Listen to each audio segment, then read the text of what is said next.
Now it's time for Toker Talk Radio, the voice of the marijuana nation. What are you people? On dope? Where you can toke. I inhale frequently. Or you can talk. Or you can toke and talk. 10 federal criminal penalties for possession of up to 1 ounce of marijuana. While we talk about toke on Toker Talk Radio. So, by the way, when it comes to pot, if you're 40 years old, you live in a log cabin in Oregon, you got 12 giant pot plants in your backyard, have a ball. Live from beautiful Portland, Oregon at Rolla J Studios. Hey, this is great. Just not cannabis. Plus your calls live at 971-533-7111. They're walking on their pants with their cap on backwards, listening to Enema Man and Snoopy Poop Dog. What's to keep somebody from getting all potted up on weed and then getting behind the wheel? Gateway theory doesn't work. It's a reality. Holland, is it real? Don't tease me. We're locking up people that take a couple of puffs of marijuana, and the next thing you know, they got 10 years. And now, here's your host, the guru of ganja graphics, the sultan of sativa statistics, and the worst nightmare of a reefer mad prohibitionist.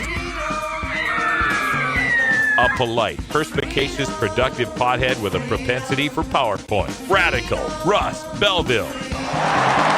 All right.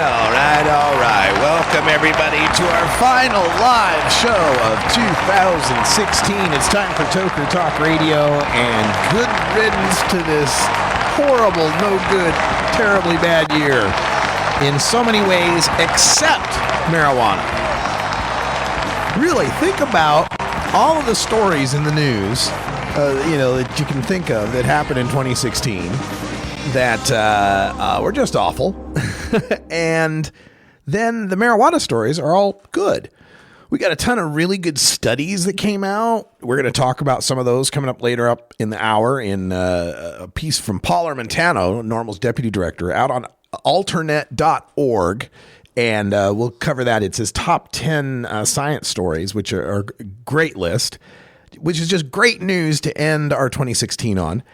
And then we've also this TGI Fridays thing I wanted to talk about as well.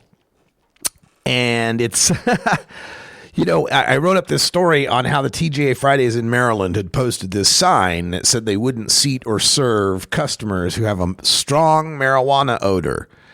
And I wrote it up and I wanted to see, is this kind of place that drug tests? And sure enough, I look it up and I find this Gold Coast Holdings TGA Fridays employee handbook from 2015 that says, yes, there's, this drug test that's involved to get a job. And I'm like, all right, so I wrote it all up. Well, I have to make a correction. I got an email from a spokesperson from the Gold Coast Holdings people. And they said, we're not the owners of that TGI Fridays. Oh, all right. So I looked it up, and sure enough, TGA Fridays, the corporation, is not owned by them. That's Tri-Artisan Capital Partners and Sentinel Capital Partners that own the whole corporation.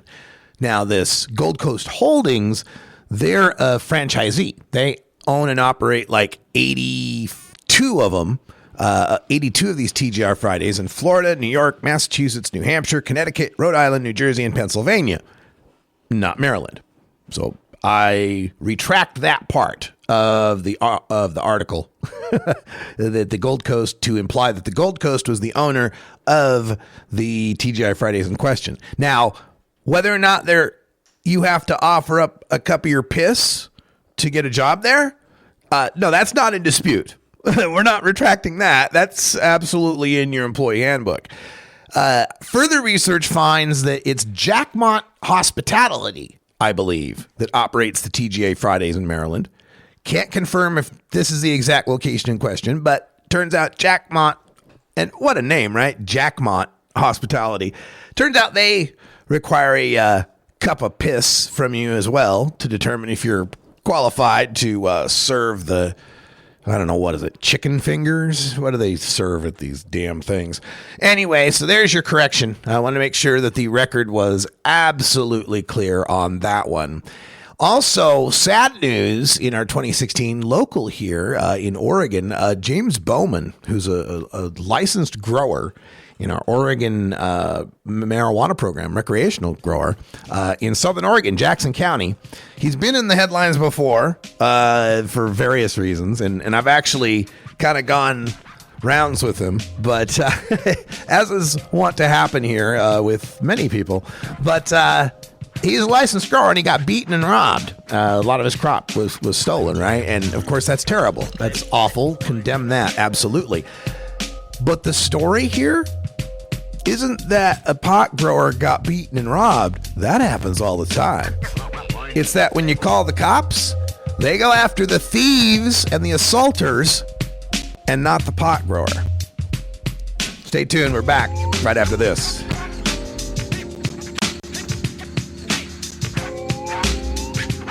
This is the Russ Belville Show on CannabisRadio.com.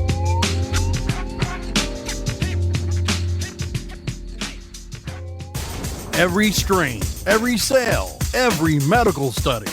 Keep it right here on the Cannabis Radio Network.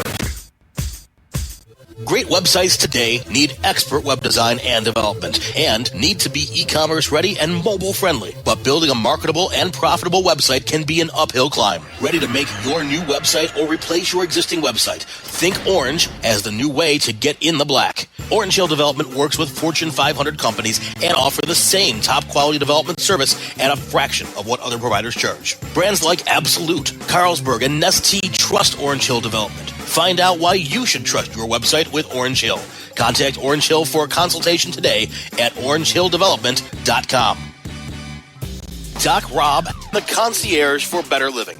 Cannabis is just one of the many great plants that we have on this planet called Earth that we can use consciously and intelligently to improve our well-being. Take a real, raw, inside look at healthier living while sharing great ideas and improvements for a better quality of life. Learning to live and live well is a lifelong process. This is a journey. You could be 80 years old or 8 years old. You can still learn something that's going to make tomorrow a little bit healthier, a little bit easier, a little bit happier, a little bit better.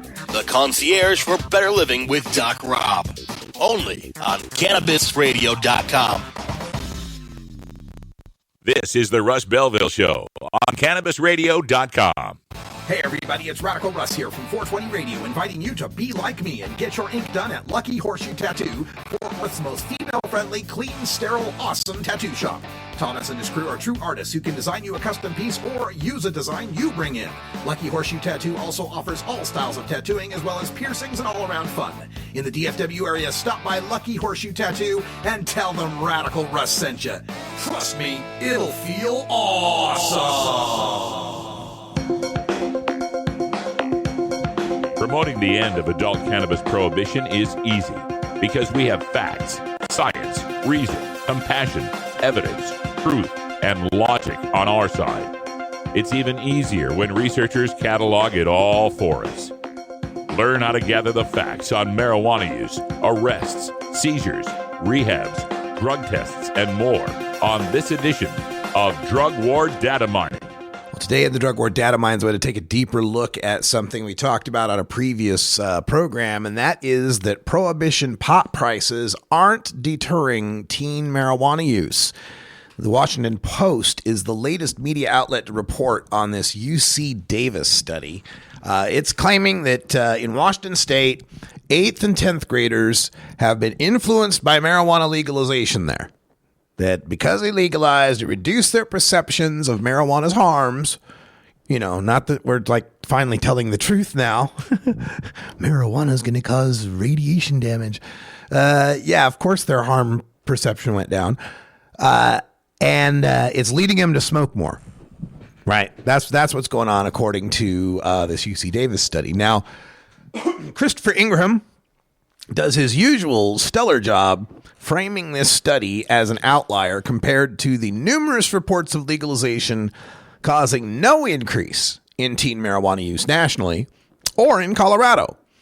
In his diligence to provide voices of balance on the issue, he emailed New York University professor of public policy Mark A.R. Kleiman the man who was tapped by Washington State to be their cannabis policy consultant, to offer his opinion. This is from the Post. Quote, in an email, Kleiman pointed out that in Washington State, the recreational marijuana market didn't open until halfway through 2014, and then only in limited form. That's halfway through the after period, 2013 to 2015, in the pediatric study. Kleiman said there's an even easier way to ensure that adolescent marijuana use remains at a minimum level.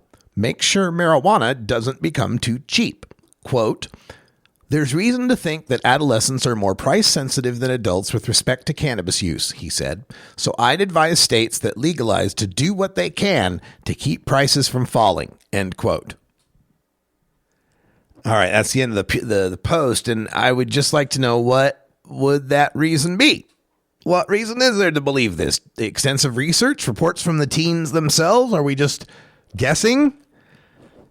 This hypothesis that high marijuana prices should dissuade teen marijuana smoking doesn't really pass the smell test. Prohibition has already jacked the price of marijuana far above what its natural cost should be, yet teen marijuana use has risen and fallen with no correlation to the change in price. Legalization in the West, for example, has dramatically lowered the price of marijuana here, yet the teen marijuana use rates are remaining steady. So I decided to see how marijuana price correlates with teen marijuana use. If Kleiman's right, we should find more marijuana use where the price is low and less marijuana use where the price is high. So at first glance, I plugged this into a scatter graph where one axis is the price and the other axis is the percentage of reported monthly teen marijuana use. And this data from the National Survey on Drug Use and Health for the teen marijuana use, and data from priceofweed.com for the reported state marijuana price. And I used the high grade marijuana price. This had the most data in it, the most submissions. So went with that. I will be the first to admit that's not a necessarily scientific source of data. It's, user reported into a website. There's no validation, blah, blah, blah. But hey, it's what I had to work with. So I plugged it in and I found that seemed to be a little bit of a correlation. Out of the 50 states, I left DC out because it's kind of an outlier. Out of the 50 states, 22 of them had marijuana prices that were higher than the national average of $320 an ounce, and that had lower than the national average of 7.2% monthly teen use. Close to half. That's pretty strong. Looks like a pretty strong indication. There were only 9 states that had a high price and yet also had high use. 12 that had low price yet high use, and 7 states that had a low price and low use. And so some of those make it kind of confusing, because if you start really looking at it, you see some weird things. Like, you can take 2 legal states, right? Colorado and Oregon. The price of marijuana is below $250. Their teen use of marijuana is about 11% and 9.5%, respectively. Yet you can find 2 illegal states, Vermont and New Hampshire, where their price of marijuana is around $350, $100 more an ounce. But their teen use rates are similar to Colorado and Oregon. Vermont's like almost 11%, and New Hampshire's like about 9.5%. Then you can find 2 rural prohibition states, Idaho and Utah, where the price of marijuana is around $280. Their teen use of marijuana, though, is really low at 4.5 and 6.5 about. Yet you can get 2 other rural prohibition states, Iowa and North Dakota, where the price of marijuana is over $360 an ounce, but their teen marijuana use rates are like Utah's and Idaho's, about 5.3 and about 6.2. respectively. So it's not completely consistent. But that's just a snapshot in time. And so what's the effect of legalization, the process here, what's happened over time? Because this UC Davis study that we're talking about is making this claim that legalization increased the young teen usage in Washington between 2010 and 2015. Even though it didn't in Colorado, even though it didn't happen nationally, even didn't happen to the 12th graders in Washington. But okay, young kids from 2010 to 2015. So I made a change to the graph. I plugged in the rate, the change in the marijuana use rate, like which states has had the most relative increase in marijuana use, right? Versus which states have the higher or lower price of marijuana. And when you look at it that way, there's a little less correlation going on here. Of the 31 states where the price of marijuana is above average, it's over $320 an ounce, 15 of them had a decrease in teen marijuana use, 16 of them had an increase. So it was about split. And for the states, there's 19 of them that had below average marijuana price, the cheap marijuana price states, the western ones, Colorado, Washington, Oregon, Idaho, Utah, low price marijuana. Well, again, it was about split. 11 of them had a decrease in marijuana use and 8 of them had an increase. Looking at it the other way, there was 26 states that had a decrease in marijuana use and 24 that had an increase. So there's really, over the past 6 years, you don't really see any sort of pattern there. And there are a few surprises. The legal states of Colorado and Washington had increases in teen use, along with low price. But Oregon's teen use rates didn't budge. And we've got the lowest prices in the nation. Meanwhile, North Dakota has both the most expensive marijuana and the greatest rate of teen marijuana use increase. The high price hasn't deterred those kids from using marijuana more. Virginia's got the second most expensive marijuana in the country, but they saw a nearly 20% decline in teen marijuana use rates. So opposite of North Dakota. Oklahoma had the biggest decrease in teen marijuana use rates, and yet their marijuana use costs $350 an ounce. So maybe the price is affecting it, or maybe not. Doesn't seem to work in North Dakota. But no matter how you slice and dice this data, it does miss one crucial point. The artificially inflated price of marijuana only guarantees more market share for illegal dealers, many of whom are teenagers, right? Like we've learned this from Prohibition. The more expensive it is, the more profit there is, the more crime there is, the more problem there is. These other, Kleiman and these public policy experts, this whole keep pot expensive idea, they're basing it on, the data from alcohol and tobacco, which it has been shown that you increase the taxes on cigarettes and alcohol and you have lower use by teens of alcohol and tobacco. We're seeing the lowest use rates ever. It's been a contributing factor. The only problem with applying that policy to marijuana is that very few people have the resources and ability to grow tobacco or distill spirits, or at least efficiently enough to sell them for profit at prices below the legal market. I mean, we're already seeing how 20 to 37% taxation on marijuana in the legal states has left a thriving underground market for marijuana. That's aided by the legality of home growing, of course, except Washington, and personal possession. It's that market that's selling to teens, not the overtaxed legal market. If you really want to reduce the teen use of marijuana, the goal should be to move as much of that market into the adults-only stores that check ID as we can. The better the legal market can compete with the low cost of home growing, the more difficult it becomes to make a living as an illegal dealer who sells to kids. I know it's so counterintuitive to these people, but really, the more marijuana there is, the more legal shops there are, and the cheaper you make it, the less kids will have access to it. I know you don't believe it, but it's true. We are proving it day after day here in the Western states. You shall see. But you can only ruin this by overtaxing it, over-regulating it, jacking the price up to where the underground market can continue to compete. That's what we need to... I picked the wrong week to quit sniffing glue. No, it's never the wrong week, by God, Lloyd Bridges. Hey, folks, it's 420. It's the last 420 of the show for 2016. I hope we have a whole lot more great 420s coming up in 2017. You can help us out, too. Make that a reality. If you can donate to the show, do so. Russ at RadicalRuss.com on PayPal. And thanks to those who already have. We have your smoking section right here.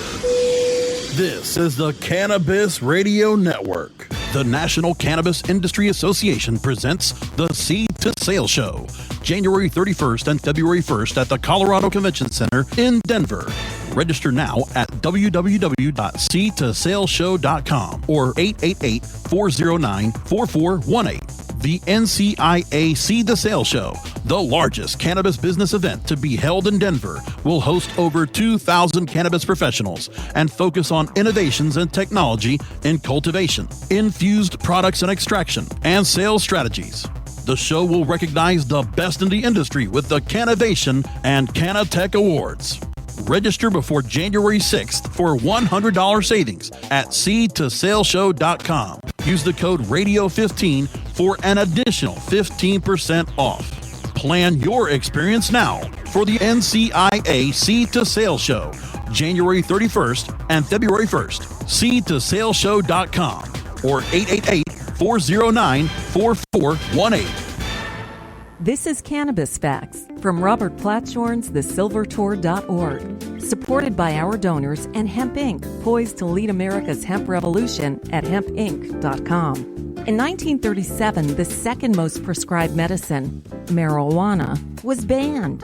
It wasn't about marijuana. The paper, oil, and chemical industries lobbied to end hemp farming. No longer labor intensive, an acre of hemp produced more quality paper than 4 acres of trees. Plastics and fibers could be produced from a plant. Hemp can even produce 10 times the energy of today's ethanol. As marijuana prohibition ends, many states now allow farmers to again grow hemp. This was Cannabis Facts from thesilvertour.org, an educational nonprofit supported by our donors and Hemp Inc., a public company poised to process America's hemp crop at hempinc.com. The Russ Belville Show, where the truth about marijuana gets more than a minute to speak. At Herbie's Cannabis Seeds, we pride ourselves on bringing you the best quality seeds from the world's most respected cannabis seed producers, all at the lowest online prices. You can find Herbie's seeds at herbiesheadshop.com. All cannabis seeds are sold as souvenirs and as a means of preserving cannabis genetics. Herbie's Seeds in no way intends to condone, promote, or incite the use of illegal or controlled substances. We strongly urge all prospective customers to check their national laws prior to placing an order. Herbie's Seeds at herbiesheadshop.com. Proud sponsors of the Russ Belville Show and 420 Radio.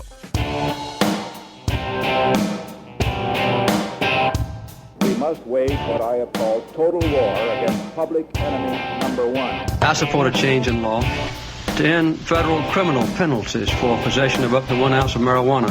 That marijuana, pot, grass, whatever you want to call it, is probably the most dangerous drug. Some think there won't be room for them in jail. We'll make them. I experimented with marijuana a time or two, and I didn't like it and didn't inhale. And one major responsibility is to encourage people to use less drugs. Entirely legitimate topic for debate. Radical Rant. Oh, welcome back, everyone, for this special Radical Rant happening in the hour 2. And it's the final rant of the year. Before we get to it, I want to thank all of you who make this possible. It's a dream come true to be able to do what I do, and I enjoy doing it every day. So some days I enjoy it more than others, I'll be honest. But depends on the day. It's like any job, right? You all have those same kind of deals. Anyway, in the news today, I reported on 2 stories of 2 legislatures up there in the Northeast, Maine and Massachusetts, 2 of the states that have just passed marijuana legalization, and how both of them are asking for or actually moving, passing bills to delay the implementation of marijuana legalization. Situation in Massachusetts. Governor Charlie Baker there signed a bill that's going to delay by 6 months, 6-month delay on the opening of pot shops. We're going to open, they were slated to open January 2018, but this would delay them to like summer of 2018. And they say, oh, we want to thoroughly prepare. We want to make sure we've covered all the bases, make sure everything's under control. Well, folks, this isn't the first state to legalize marijuana. I mean, it's been done. Hell, here in Oregon, we went from legal to sales in 3 months. Granted, we passed a bill to let the medical dispensaries sell. You've got medical dispensaries there in Massachusetts. You could do the same thing. But no, we've got to thoroughly prepare. All right, so they did this in like a informal session, no public debate, no hearings. It's one of them things where like 2 or 3, 4, 5 lawmakers are there, empty hall kind of thing, really sneaky BS on a, the week between Christmas and New Year's, nobody's, just awful kind of thing. You get, how many million, 1.4 million, how many million voted in Massachusetts to make marijuana legal? It was like a 53.7, I think it got in the vote. And then you can have 3 or 4 or 5, however many it was, handful of these legislators. Just, no, we need to push it out farther. All right. So that's what's going on there.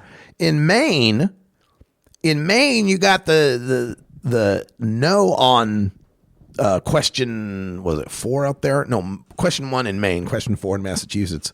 They're saying, let's have a moratorium. Let's put a delay on the implementation. And of course, the implementation they're talking about is always the commerce part, right? It's always the commerce part.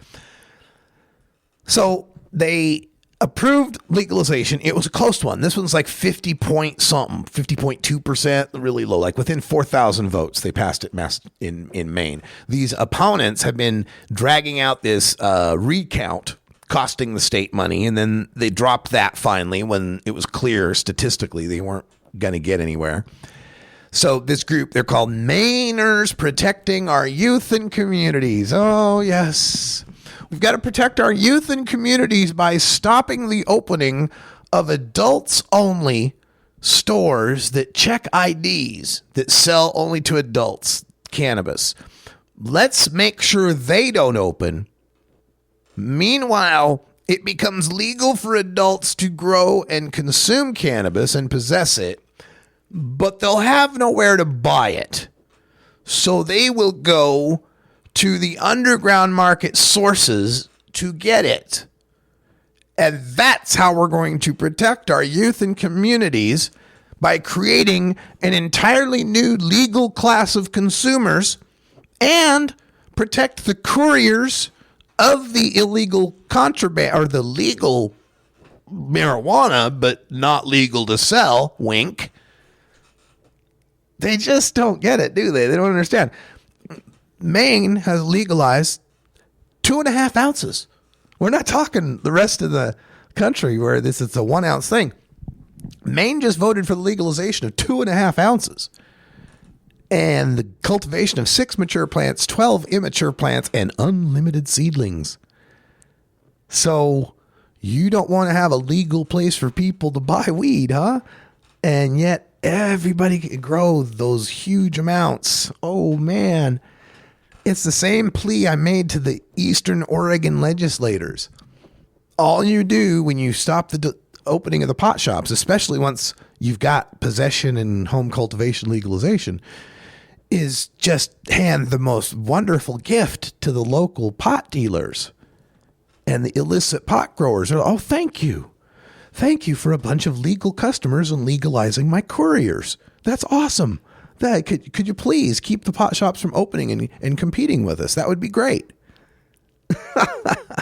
So Governor LePage, of course, he's dragging his feet as well. He says it may not be legal to legalize. Gov, look west, man. There's 4 states that already did that, years ago, and seems to be working, seems to be legal. This guy, of course, he's a real tool, but it goes into effect. Okay, so legalization in Maine goes into effect after LePage issues his proclamation of the results. And so he's going to drag his feet on that. Because he says, I don't know if I can legally do it. They might try to impeach me. I might get impeached for legalizing weed. Sure. Okay. In Maine. Right. Of all the things that LePage could get impeached for, I don't think legalizing weed is going to be on the top of the prosecutor's list. But of course, everybody's saying this is a stalling tactic. And guess what? They're saying, when would we have pot shops? Well, it would be summer of 2018. Funny. That's odd how both Maine and Massachusetts are wanting a delay to summer of 2018. It makes one think that perhaps they think running out the clock somehow helps their cause. I got to thinking about it. All right, so Trump administration goes into effect starting January 2017. We got a new Congress, right? Then you got your 2018 January. You got all these guys running for midterms. Then, of course, summer of 2018. Is there something politically I'm missing? Is there a political date, appropriations bill that I'm missing? I don't know. Midterm elections. I'm trying to find a connection, but something just raises my radar when I get this, Massachusetts and Maine both pushing, hey, no, let's put out the summer. And of course, I get people that think I'm, a little too paranoid about what's coming in with Attorney General Sessions, should he get confirmed, and, the rest of the administration picks of Trump, and that there's no way they're going to go after marijuana. And I'm like, okay. I sure hope I'd hate to be right. I'd be gladly be wrong here. I just think, man, we've had it so good for so long that there's just bound to be a pendulum swing back. I mean, maybe I'm like, and maybe this is generational. Maybe I've got younger listeners, younger readers who think I'm just, the raving old man or something, but maybe there's something to it where you've been abused, you've been hit so long that now you just flinch, all the time. You got that abuse survivor syndrome, post-traumatic stress going on. Maybe there's an element of that to it, right?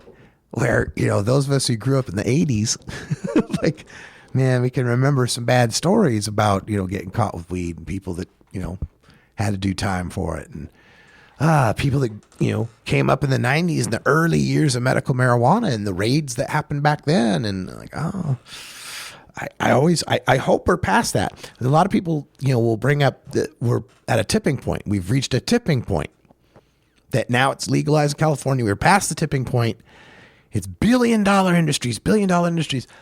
I remember Popular Mechanics had a big article in the 30s. Hemp, the billion-dollar crop. It'd be a billion-dollar industry. It'll make everything out of hemp. Billion-dollar crop. Didn't happen.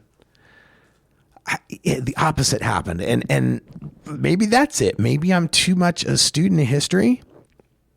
And I've talked to guys who were in, the marijuana movement. The founder of the marijuana movement, Keith Stroup, and I, hanging out at his pad, man, drinking white wine and smoking real fat doobies, and him talking about the zeitgeist, if I can use a big word, zeitgeist in the 1970s, mid 70s. They're getting, hearings, and they're having the president call for decriminalization, and marijuana popularity had tripled in just 4 or 5 years. Gone from 12% to 36%, and just shooting up. And they were all like, oh, it's going to be legal by 1978, 79 tops, right? So, maybe that's it. Maybe I'm biased because I've studied the history of these things. And I always think that there's social movements, 2 steps forward, 1 step back kind of thing. There's always a pushback. And man, I see this as a big pushback. This, administration that's coming in.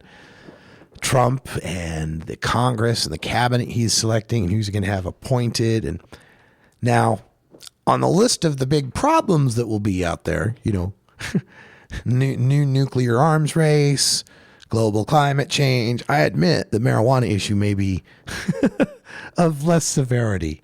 I always like to try to keep things in perspective. But I just wonder is this Maine and Massachusetts delay meant to, forestall it ever happening, right? Is that how long it would take an injunction to get through? Maybe that's the 18-month need rather than 12 months. I don't know. To get, to have some federal interference that prevents the opening of these marijuana shops. I just get the feeling they want to delay because they're thinking, it's like when you're, at the end of a game you're losing and you're calling timeouts to try to preserve the clock. They're just trying to keep prohibition as long as they can for some hope, some Hail Mary, something that maybe they know that we don't. I don't know. I just question it. That's all. I'd hate to see it that marijuana becomes limited to just being legal out here in the West in one form, like it's been with medical marijuana. Now, medical marijuana in the West is a different thing than medical marijuana in the East. In the West, it's, your own plant, holistic, grow your own medicine kind of thing, people helping each other kind of thing. Out East, it's far more of the, non-smokable, dispensary only type of marijuana operations. So it's something I worry about. All right, there's the sound for some reason. Hey, Happy New Year.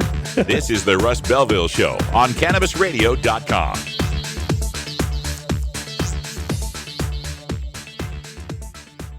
Earn your PhD in THC monetization with CannabisRadio.com. Don't be late. Play as Ted Growing, expelled botany sophomore and the biggest grower in town, only on Weed Firm Replanted. Available on the App Store and Google Play. It's a lot of work being the biggest grower in town. Maintaining a room full of plants while dealing with a slew of eccentric customers? From a hardcore partier to the curious neighbor next door. Is anybody home? Help me expand my bud business by unlocking new strains, customizing my grow room, and completing challenges that you can't get enough of. Grow your empire so big you can see it from space. Low on funds? Don't worry. Weed Firm Replanted is free to download. Download Weed Firm Replanted for free on the App Store and Google Play today. Get growing, Mr. Growing. Previously on the Stoner Jesus Show. Do we have John McAfee? He's running for the Libertarian Party nomination for president. What makes someone like you want to take the reins of this? We're so far behind, it's frightening. And in a cyber war, we can't hack into the Chinese.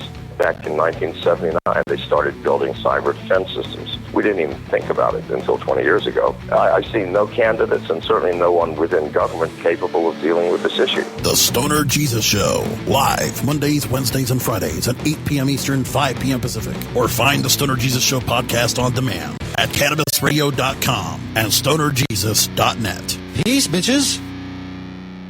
You're not high. You're listening to the Russ Belville Show on CannabisRadio.com. The Supreme Court is wrong on the Second Amendment. Okay. Maybe you're high, too. The International Cannabis Business Conference comes to San Francisco, California on February 16th and 17th, 2017. The ICBC San Francisco, Northern California's first business-to-business event since the recent historic election, will bring together top state regulators and industry leaders to discuss permits, business models, and opportunities within the newly enacted laws and landscape. Of course, the ICBC also famously offers some of the best cannabis industry networking, leveraging our worldwide following to connect wholesalers, brands, distributors, investors, and strategic partners. And don't forget to come early for our VIP reception and stay late for our legendary after party. Join us for the longest continuously running cannabis business conference in California at the Hilton San Francisco Union Square, the one and only International Cannabis Business Conference. Visit internationalcbc.com for tickets today.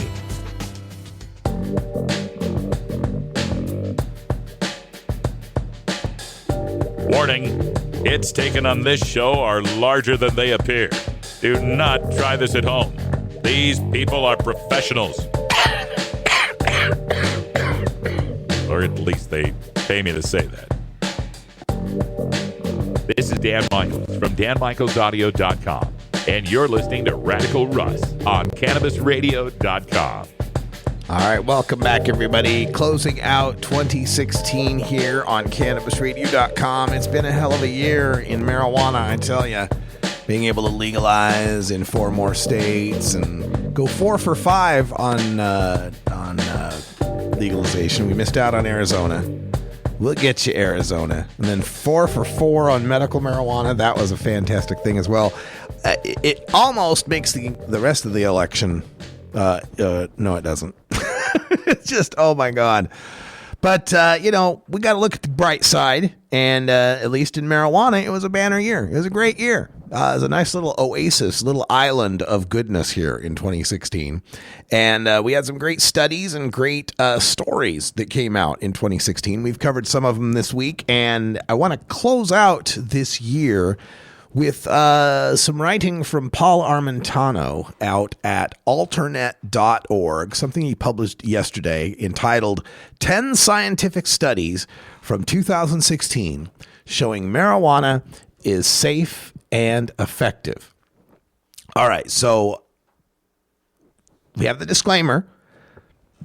While no psychoactive substance is completely harmless, modern science continues to prove that cannabis is one of the safer and more effective therapeutic agents available.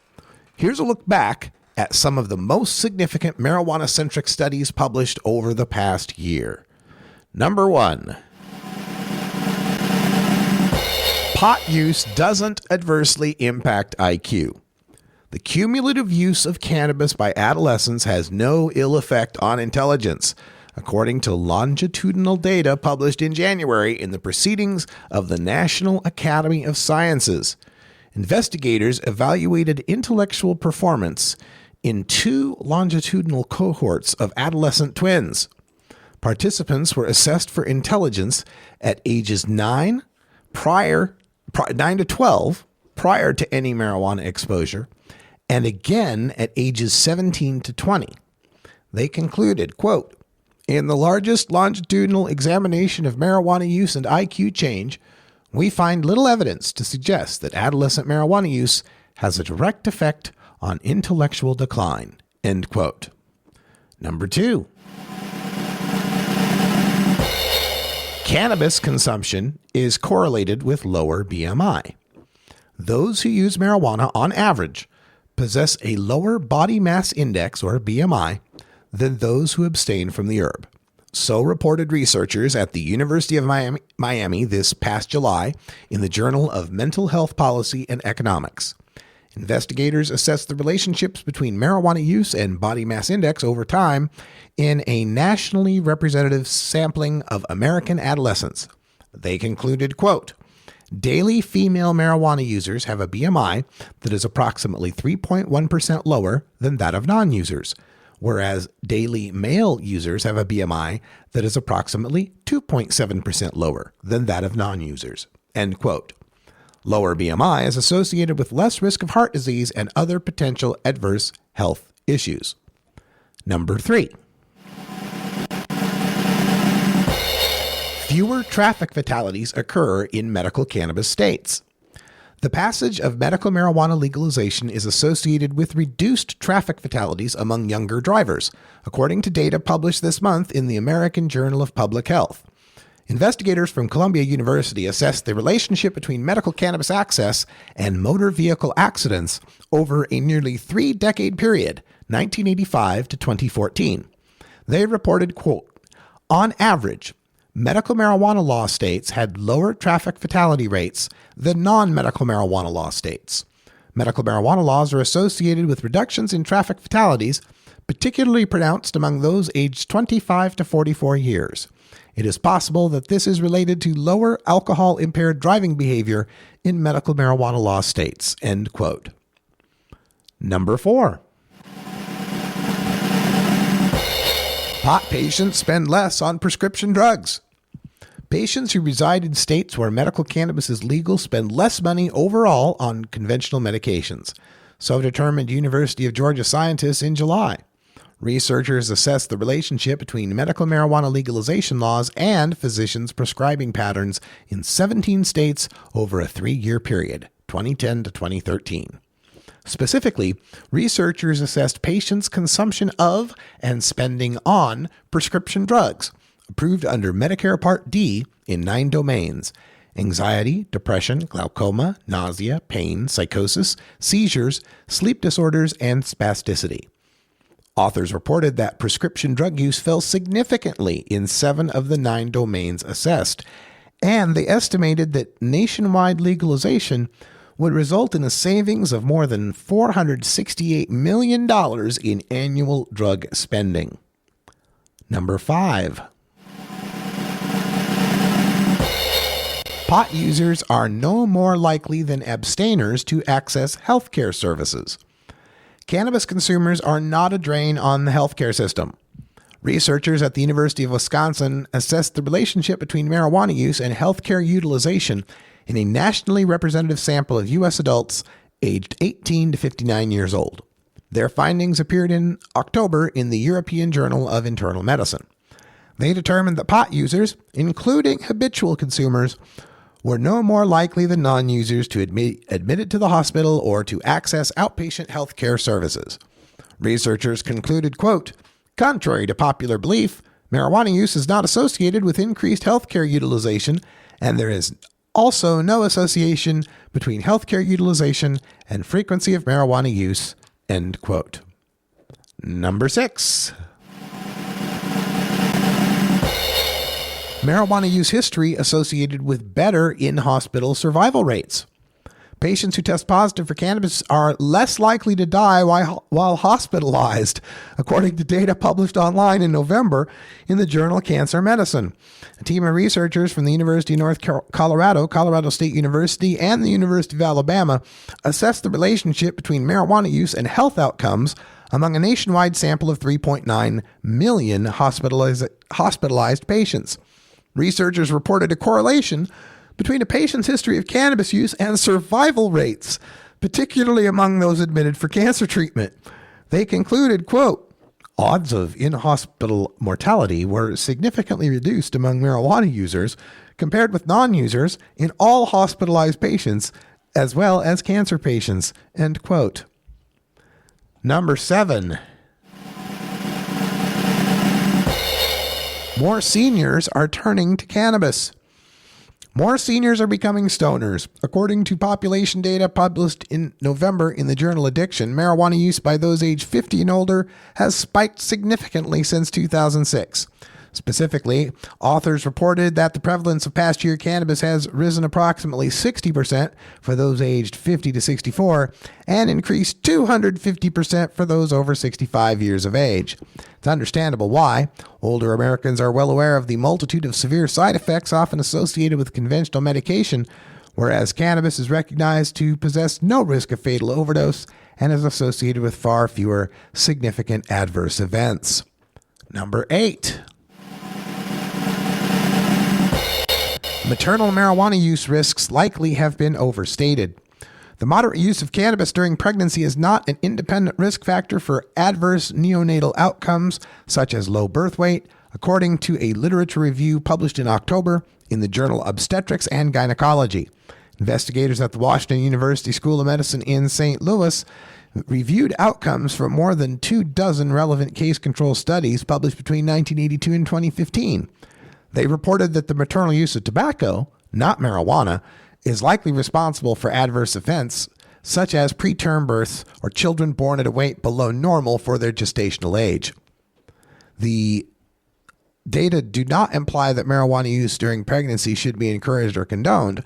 The lack of a significant association with adverse neonatal outcomes suggests that attention should be focused on aiding pregnant women with cessation of substances known to have adverse effects on the pregnancy, such as tobacco. Number 9. Unlike drinking booze, smoking pot decreases aggression. It's long been presumed that consuming alcohol increases users' feelings of aggression, while cannabis exposure does just the opposite. Data published in July in the journal Psychopharmacology confirms it. Investigators from Maastricht University in the Netherlands and Frankfurt University in Germany evaluated subjects' response to aggressive stimuli following exposure to alcohol, cannabis, or placebo. Predictably, researchers reported that alcohol and cannabis intoxication resulted in disparate responses among participants. They concluded, quote, "The results in the study support the hypothesis that acute alcohol intoxication increases feelings of aggression and that acute cannabis intoxication reduces feelings of aggression following aggression exposure," end quote. And number 10. Fewer teens are abusing pot in the era of legalization. Fewer adolescents are consuming cannabis. Among those who do, fewer are engaging in problematic use of the plant, according to data published in July in the Journal of the American Academy of Child and Adolescent Psychiatry. Investigators at Washington University School of Medicine in St. Louis evaluated government survey data regarding adolescents' drug use habits during the years 2002 to 2013. Researchers reported that the percentage of respondents who said that they had used cannabis over the past year fell by 10% during the study period. The number of adolescents reporting marijuana-related problems, such as engaging in habitual use of the plant, declined by 24% from 2002 to 2013. The study's findings are consistent with previous evaluations reporting decreased marijuana use and abuse by young people over the past decade and a half, a period of time during which numerous states have liberalized their cannabis policies. There you go. That's the 10 science studies of 2016 showing marijuana is safe and effective. You can find that at alternate.org. I encourage you to get out there and to share it on Facebook and Twitter. Pass that around. Paul Armentano gives you the real scoop on this stuff, and there's great links in there to all the supporting data as well. Check it out, alternate.org. 10 scientific studies from 2016 showing marijuana is safe and effective. All right, we'll be back to kiss 2016 goodbye when we return.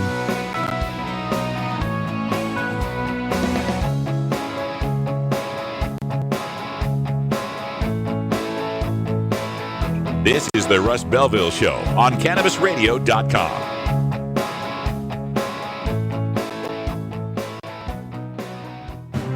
Forwarding the cause of legalization and research of the growing cannabis industry, one podcast at a time. The Cannabis Radio Network. Seeking a career in cannabis?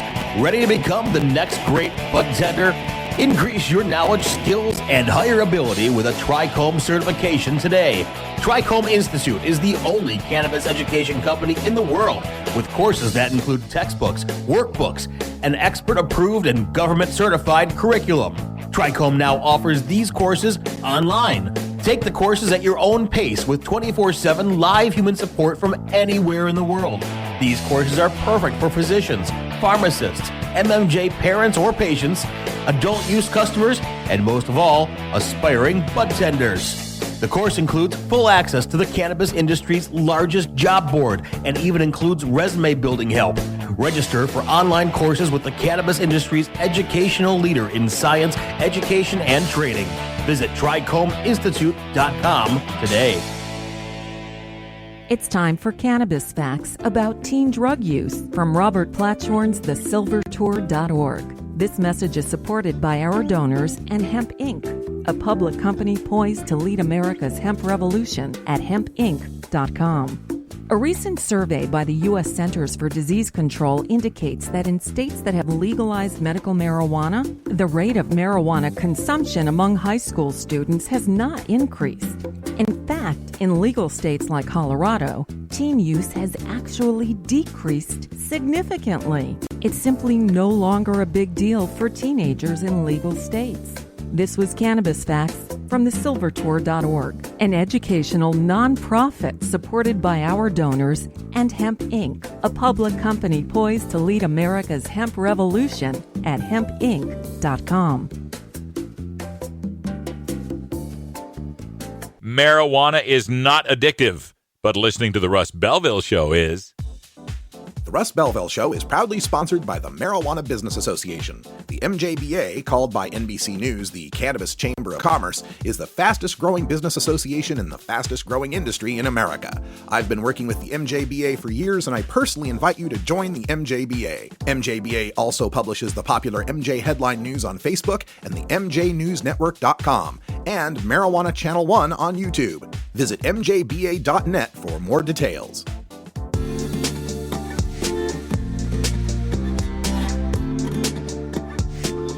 Most of us pirates, we go on vacation to North Dakota, you know, because they've got a town called Argosville. Arr. What are you smoking there, boy? This is Dan Michaels from danmichaelsaudio.com, and you're listening to Radical Russ on CannabisRadio.com. All right, everybody. Thank you so much for joining me today and this week and this month and this year and the past 4 years and even the 4 years before that. It's been my honor and pleasure to be talking to you every day that I can as we continue this battle to restore our hemp heritage, to return our cognitive liberty, to stop locking people up over a plant, to stop even punishing them or discriminating against them or treating them as second-class citizens over it. It's a long and protracted battle we're going to have to fight. Living out here in the legalized West is great, but we still have a lot of battles to fight. You know, we can still be discriminated against in our jobs for just being pot smokers. We can still lose our kids. We still don't have our Second Amendment rights. That's important to a lot of people out West. There's still a lot of battles to fight, and that's not to dismiss the big battles to fight in places, you know, out in the South and the Midwest where people still go to jail for long periods of time and still have their lives disrupted and their places raided and lives turned upside down over their just mere possession, much less growing of marijuana. But it's something I'm dedicated to reporting on, something I'm dedicated to experiencing, and hearing from you and hearing from the people that I visit all across this country. Hoping next year to be able to spread that to Europe as well. The International Cannabis Business Conference happens in April, and I've got to raise the funds to fly out there, trying to get some sponsors put together or enough donations put together. You can donate if you want. It's Russ at radicalruss.com on PayPal. And thanks to the people that have donated so far. And know that I in no way live the high life, man. I'm just a coach. I'll take whatever 2-stop long layover, sleep in the airport flight I can get and sleep in an Airbnb closet, man. It doesn't matter to me, man. But I appreciate it. I appreciate all the support. It's been a lot of fun, and I've learned a lot going across the country, and now looking to expand into another continent. That'll be a lot of fun. And hopefully a lot of value to you too, to kind of get a feeling for what's going on all across this planet when it comes to this fight. This is a global war that we are fighting here. And remember, it's not a war on drugs so much as it's a war between drugs and a war on people that use drugs. The wrong ones. The wrong people using the wrong drugs. But we're winning it. I don't want to be Debbie Downer for 2017. Happy New Year to everyone. And those of you that have the optimistic outlook that marijuana can't be stopped at this point, I hope you're right, and I'm hoping for that. That's the outcome I want to see happen. If I get a little gloomy, maybe it's my habits, maybe it's my history. I'll try not to be so gloomy. Anyway, thanks, everybody. That's all we got for this year. I'm Radical Russ, live from Delta 9 Studios in beautiful Eagle Potland, Oregon. And until next time, take care of each other, tokers.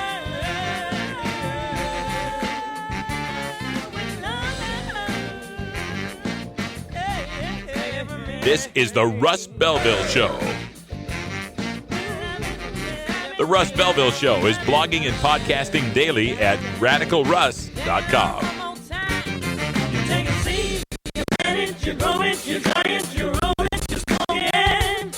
You take a seed, you plant it, you grow it, you dry it, you roll it, you smoke it. You take a seed, you plant it, you grow it, you dry it, you roll it, you smoke it, and it goes down smooth. Hey!